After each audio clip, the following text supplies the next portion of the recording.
Scenario A. Agriculture is the main source of employment in your home province. The government has recently decided to develop the farmlands into real estate and exclusive subdivisions in order to attract foreign investors to the country. So, the positive effect ana kay Increase foreign investment potential for economic growth. so sa negative pod kay it loss of agricultural land, displacement of farmers, potential negative impact on food security.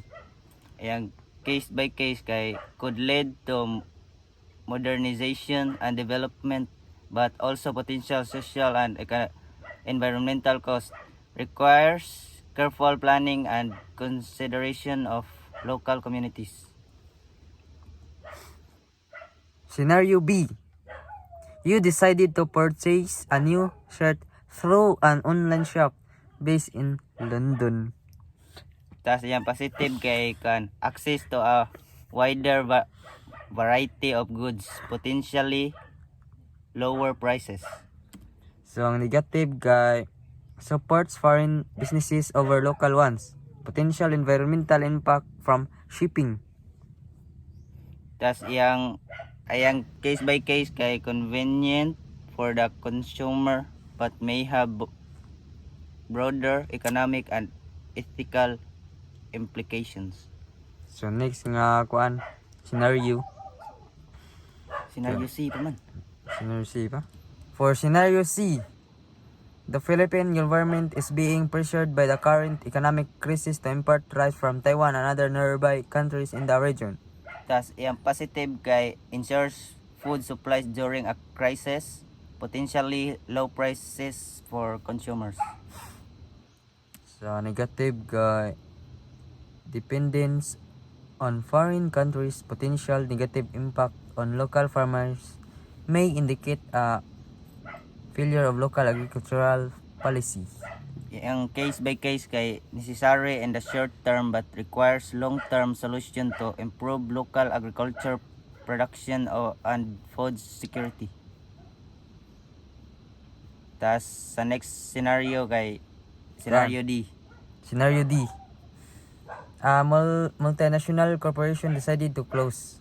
Unfortunately, your father is one of its many employees whose work has been terminated. However, he could still be employed if he were to accept the offer to move on, relocate to another country. Tas ang positive kay potential for continued employment if the other offer to relocate is accepted.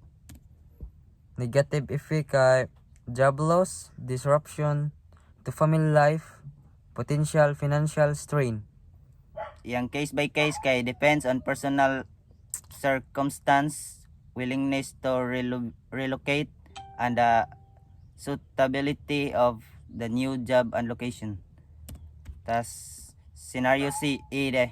Oy. Scenario A. Scenario A. The global financial crisis has affected the investment funds of your mother that she can use for her retirement.